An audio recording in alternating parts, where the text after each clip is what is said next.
سورۃ الفاتحہ، سورہ فاتحہ کا تعارف، مقام نزول۔ اکثر علماء کے نزدیک سورہ فاتحہ مکہ مکرمہ میں نازل ہوئی ہے۔ امام مجاہد رحمۃ اللہ تعالی علیہ فرماتے ہیں سورہ فاتحہ مدینہ منورہ میں نازل ہوئی ہے، اور ایک قول یہ ہے کہ سورہ فاتحہ 2 مرتبہ نازل ہوئی، ایک مرتبہ مکہ مکرمہ میں اور دوسری مرتبہ مدینہ منورہ میں نازل ہوئی ہے۔ آیات، کلمات اور حروف کی تعداد، اس صورت میں ایک رکوع، 7 آیتیں، 27 کلمے اور 140 حروف ہیں۔ سورہ فاتحہ کے اسماء اور ان کی وجہ تسمیہ۔ اس سورت کے متعدد نام ہیں، اور ناموں کا زیادہ ہونا اس کی فضیلت اور شرف کی دلیل ہے۔ اس کے مشہور 15 نام یہ ہیں۔ نمبر 1، سورہ فاتحہ۔ سورہ فاتحہ سے قرآن پاک کی تلاوت شروع کی جاتی ہے، اور اسی سورت سے قرآن پاک لکھنے کی ابتدا کی جاتی ہے، اس لیے اسے فاتحۃ الکتاب یعنی کتاب کی ابتدا کرنے والی کہتے ہیں۔ نمبر 2، اس سورت کی ابتدا الحمدللہ سے ہوئی، اس مناسبت سے اسے سورۃ الحمد یعنی وہ سورت جس میں اللہ تعالیٰ کی حمد بیان کی گئی ہے کہتے ہیں۔ نمبر 3 اور 4، سورہ فاتحہ قرآن پاک کی اصل ہے، اس بنا پر اسے ام القرآن اور ام الکتاب کہتے ہیں۔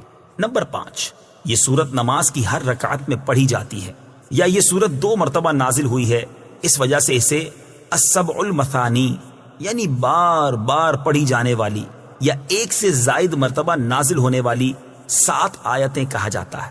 نمبر 6، 7 اور 8، دین کے بنیادی امور کا جامع ہونے کی وجہ سے سورہ فاتحہ کو سورۃ الکنز، سورۃ الوافیہ اور سورۃ الکافیہ کہتے ہیں۔ نمبر 9 اور 10، شفا کا باعث ہونے کی وجہ سے اسے سورۃ الشفا اور سورۃ الشافیہ کہتے ہیں۔ نمبر 11، 12، 13، 14 اور 15، دعا پر مشتمل ہونے کی وجہ سے اسے سورۃ الدعاء، سورۃ تعلیم المسئلہ، سورۃ السوال، سورۃ المناجات اور سورۃ التفویض بھی کہا جاتا ہے۔ سورہ فاتحہ کے فضائل۔ احادیث میں سورت کے بہت سے فضائل بیان کیے گئے، ان میں سے 4 فضائل بیان کرتا ہوں۔ نمبر 1، بخاری شریف کی حدیث ہے، حضرت ابو سعید بن معلا رضی اللہ تعالی عنہ فرماتے ہیں، میں نماز پڑھ رہا تھا تو مجھے نبی کریم صلی اللہ تعالی علیہ وسلم نے بلایا، لیکن میں نے جواب نہ دیا۔ جب نماز سے فارغ ہو کر بارگاہ رسالت صلی اللہ تعالی علیہ وسلم میں حاضر ہوا، میں نے عرض کی، یا رسول اللہ صلی اللہ تعالی علیہ وسلم، میں نماز پڑھ رہا تھا۔ تاجدار رسالت صلی اللہ تعالی علیہ وسلم نے ارشاد فرمایا، کیا اللہ تعالیٰ نے یہ نہیں فرمایا، استجیبوا للہ وللرسول اذا دعاکم، اللہ اور اس کے رسول کی بارگاہ میں حاضر ہو جاؤ جب وہ تمہیں بلائیں۔ پھر ارشاد فرمایا، کیا میں تمہیں تمہارے مسجد سے نکلنے سے پہلے قرآن کریم کی سب سے عظیم سورت نہ سکھاؤں؟ پھر آپ علیہ الصلوۃ والسلام نے میرا ہاتھ پکڑ لیا۔ جب ہم نے نکلنے کا ارادہ کیا تو میں نے عرض کی، یا رسول اللہ صلی اللہ تعالی علیہ وسلم، آپ نے فرمایا تھا کہ میں ضرور تمہیں قرآن مجید کی سب سے عظمت والی سورت سکھاؤں گا۔ ارشاد فرمایا، وہ سورت الحمدللہ رب العالمین ہے، یہی 7 مثانی اور قرآن عظیم ہے جو مجھے عطا فرمائی گئی۔ نمبر 2، مسلم شریف کی حدیث ہے، حضرت عبداللہ ابن عباس رضی اللہ تعالی عنہما فرماتے ہیں، ایک فرشتہ آسمان سے نازل ہوا اور اس نے سید المرسلین صلی اللہ تعالی علیہ وسلم کی بارگاہ میں سلام پیش کر کے عرض کی، یا رسول اللہ صلی اللہ تعالی علیہ وسلم، آپ کو ان 2 نوروں کی بشارت ہو جو آپ کے علاوہ اور کسی نبی کو عطا نہیں کیے گئے، اور وہ 2 نور یہ ہیں، نمبر 1 سورہ فاتحہ، نمبر 2 سورہ بقرہ کی آخری آیتیں۔ نمبر 3، حضرت ابی بن کعب رضی اللہ تعالی عنہ سے روایت ہے، حضور پر نور صلی اللہ تعالی علیہ وسلم نے ارشاد فرمایا، اللہ تعالیٰ نے تورات اور انجیل میں ام القرآن کی مثل کوئی سورت نازل نہیں فرمائی۔ نمبر 4، حضرت عبد الملک بن عمیر رضی اللہ تعالی عنہ سے روایت ہے، نبی کریم صلی اللہ تعالی علیہ وسلم نے ارشاد فرمایا، سورہ فاتحہ ہر مرض کے لیے شفا ہے۔ سورہ فاتحہ کے مضامین۔ اس سورت میں یہ مضامین بیان کیے گئے ہیں۔ نمبر 1، اس سورت میں اللہ تعالیٰ کی حمد و ثنا کا بیان ہے۔ نمبر 2، اللہ تعالیٰ کے رب ہونے، اس کے رحمان اور رحیم ہونے، نیز مخلوق کے مرنے کے بعد دوبارہ زندہ کیے جانے اور قیامت کے دن ان کے اعمال کی جزا ملنے کا ذکر ہے۔ نمبر 3، صرف اللہ تعالیٰ کے عبادت کا مستحق ہونے اور اس کے حقیقی مددگار ہونے کا تذکرہ ہے۔ نمبر 4، دعا کے آداب کا بیان اور اللہ تعالیٰ سے دین حق اور صراط مستقیم کی طرف ہدایت ملنے نیک لوگوں کے حال سے موافقت اور گمراہوں سے اجتناب کی دعا مانگنے کی تعلیم ہے۔ یہ چند وہ چیزیں بیان کی گئی ہیں جن کا سورہ فاتحہ میں تفصیلی ذکر ہے، البتہ اجمالی طور پر اس صورت میں بے شمار چیزوں کا بیان ہے۔ امیر المومنین حضرت علی المرتضیٰ کرم اللہ تعالی وجہہ الکریم فرماتے ہیں، اگر میں چاہوں تو سورہ فاتحہ کی تفسیر سے 70 اونٹ بھروا دوں۔ اعلیٰ حضرت امام احمد رضا خان علیہ رحمت الرحمان حضرت علی المرتضیٰ کرم اللہ تعالی وجہہ الکریم کا یہ قول نقل کرنے کے بعد فرماتے ہیں، ایک اونٹ کئے یعنی کتنے ہی من کا بوجھ اٹھاتا ہے، اور ہر من میں کئے یعنی کتنے ہزار اجزاء ہوتے ہیں، ان کا حساب لگایا جائے تو یہ حساب سے تقریباً 25 لاکھ جز بنتے ہیں۔ یہ فقط سورہ فاتحہ کی تفسیر ہے۔ سورہ فاتحہ سے متعلق شرعی مسائل۔ نمبر 1، نماز میں سورہ فاتحہ پڑھنا واجب ہے۔ امام اور تنہا نماز پڑھنے والا اپنی زبان سے سورہ فاتحہ پڑھے گا، جبکہ مقتدی امام کے پیچھے خاموش رہے گا، اور جہری نماز میں اس کی قراءت بھی سنے گا، اور اس کا یہی عمل پڑھنے کے حکم میں ہے۔ اللہ تعالیٰ نے قرآن پاک میں تلاوت کے وقت مقتدی کو خاموش رہنے اور قراءت سننے کا حکم دیتے ہوئے ارشاد فرمایا، وَإِذَا قُرِئَ الْقُرْآنُ فَاسْتَمِعُوا لَهُ وَأَنصِتُوا لَعَلَّكُمْ تُرْحَمُونَ۔ ترجمہ، اور جب قرآن پڑھا جائے تو اسے غور سے سنو اور خاموش رہو تاکہ تم پر رحم کیا جائے۔ اور حضرت ابو موسیٰ اشعری رضی اللہ تعالی عنہ سے روایت ہے، حضور اقدس صلی اللہ تعالی علیہ وسلم نے ارشاد فرمایا، جب امام قراءت کرے تو تم خاموش رہو۔ ابن ماجہ کی ایک اور حدیث ہے، حضرت جابر بن عبداللہ رضی اللہ تعالی عنہ سے روایت ہے، نبی کریم صلی اللہ تعالی علیہ وسلم نے ارشاد فرمایا، جس شخص کا کوئی امام ہو تو امام کا پڑھنا ہی مقتدی کا پڑھنا ہے۔ ان کے علاوہ اور بہت سی احادیث میں امام کے پیچھے مقتدی کے خاموش رہنے کے بارے میں بیان کیا گیا ہے۔ امام اعظم کا مناظرہ۔ امام فخر الدین رازی رحمت اللہ تعالی علیہ فرماتے ہیں، مدینہ منورہ کے چند علماء امام ابو حنیفہ رضی اللہ تعالیٰ عنہ کے پاس اس غرض سے آئے کہ وہ امام کے پیچھے مقتدی کی قراءت کرنے کے معاملے میں ان سے مناظرہ کریں۔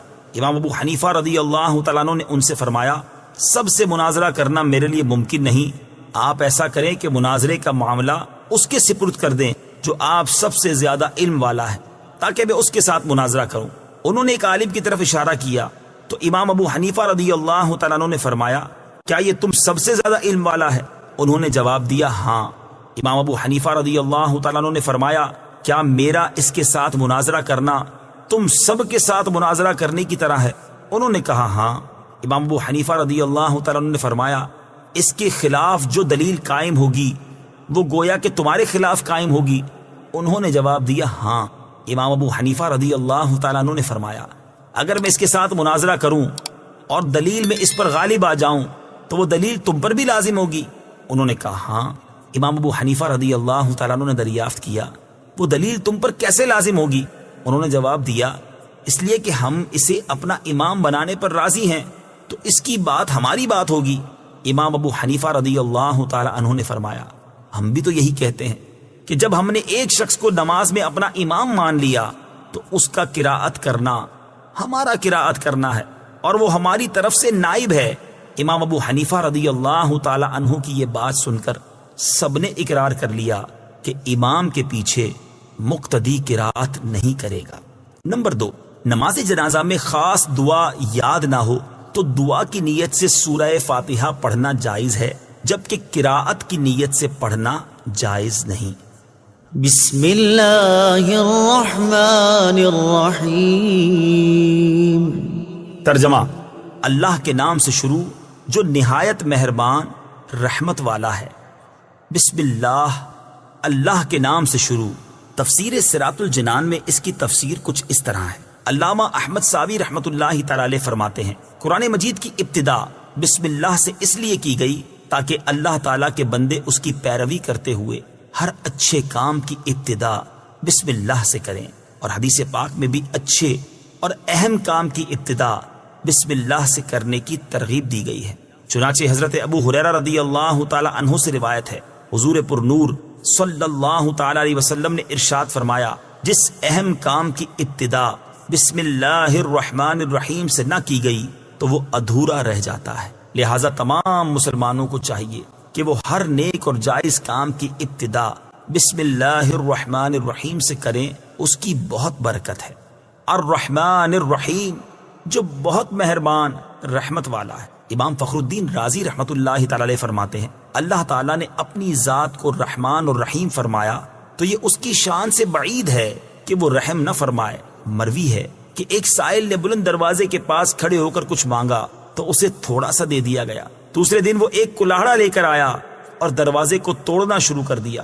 اس سے کہا گیا کہ تو ایسا کیوں کر رہا ہے؟ اس نے جواب دیا، تو دروازے کو اپنی عطا کے لائق کر یا اپنی عطا کو دروازے کے لائق بنا۔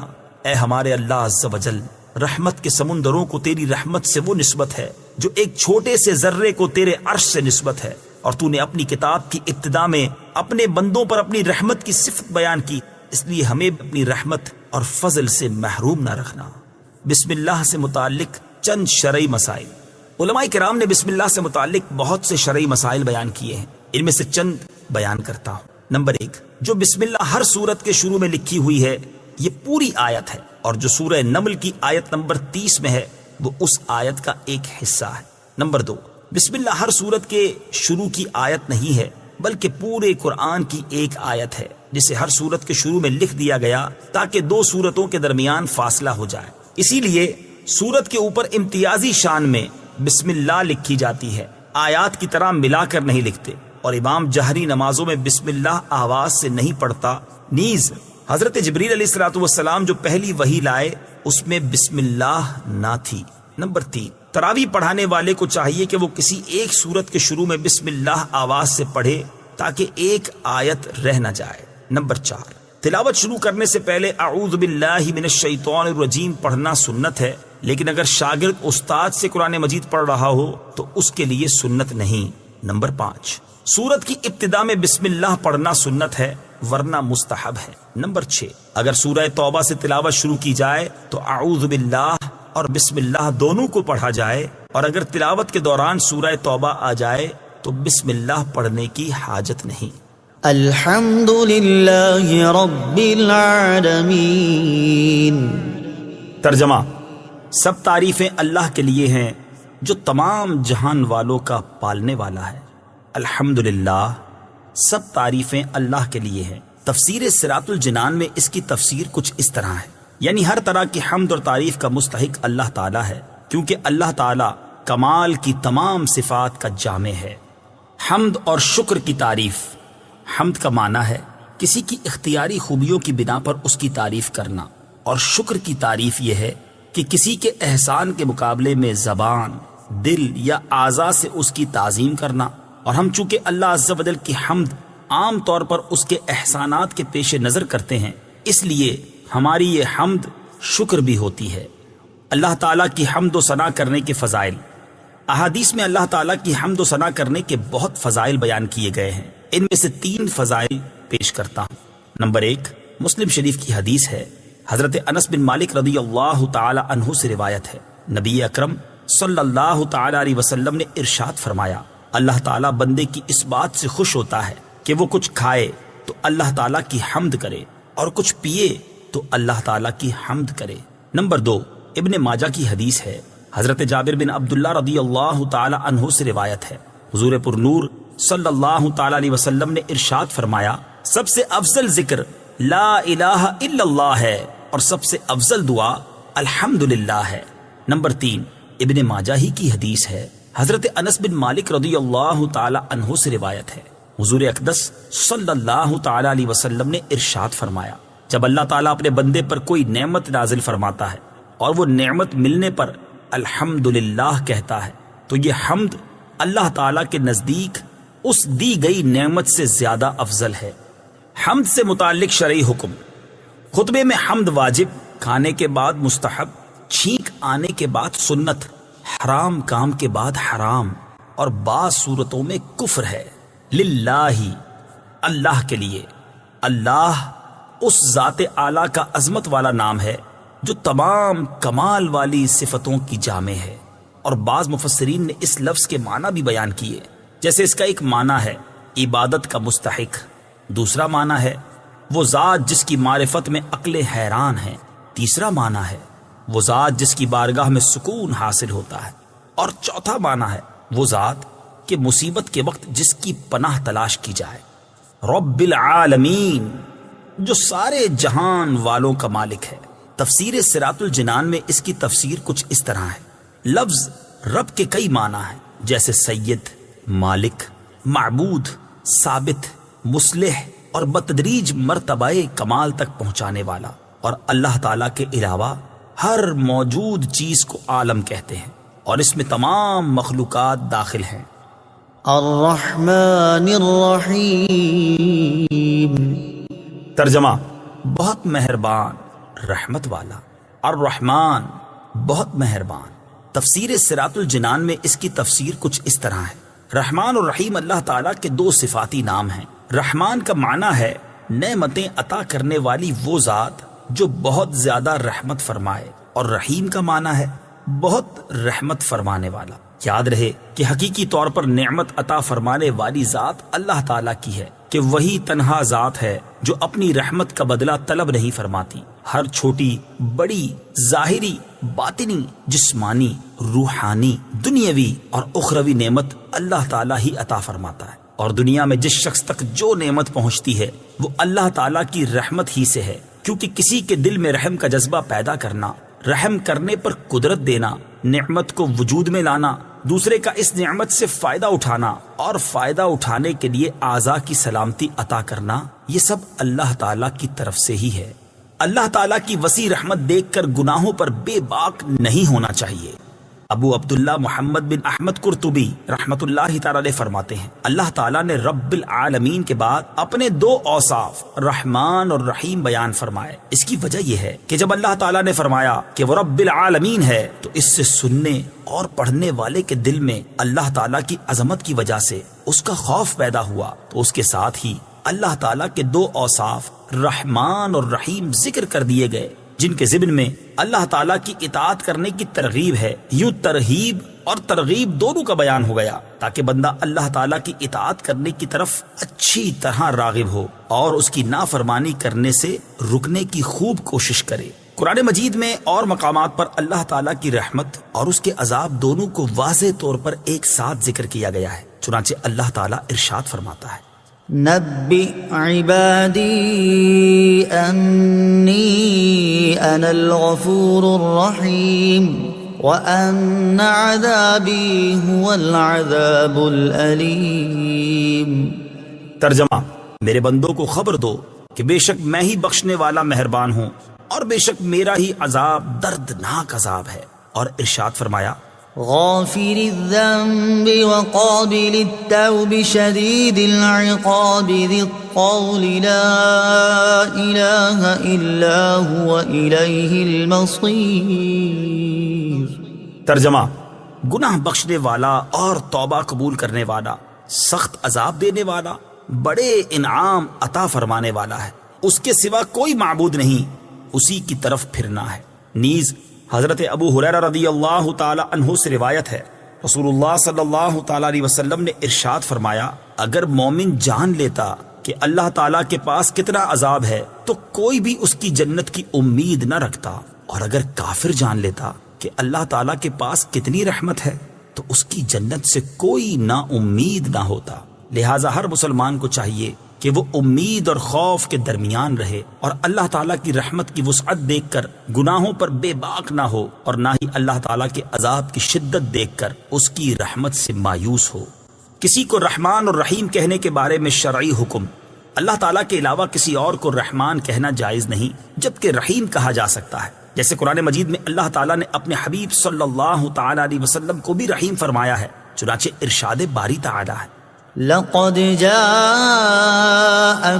رسول من أنفسكم عزيز عليه ما عنتم حريص عليكم بالمؤمنين رؤوف رحيم۔ ترجمہ بے شک تمہارے پاس تم میں سے وہ عظیم رسول تشریف لے آئے جن پر تمہارا مشقت میں پڑنا بہت بھاری گزرتا ہے۔ وہ تمہاری بھلائی کے نہایت چاہنے والے، مسلمانوں پر بہت مہربان، رحمت فرمانے والے ہیں۔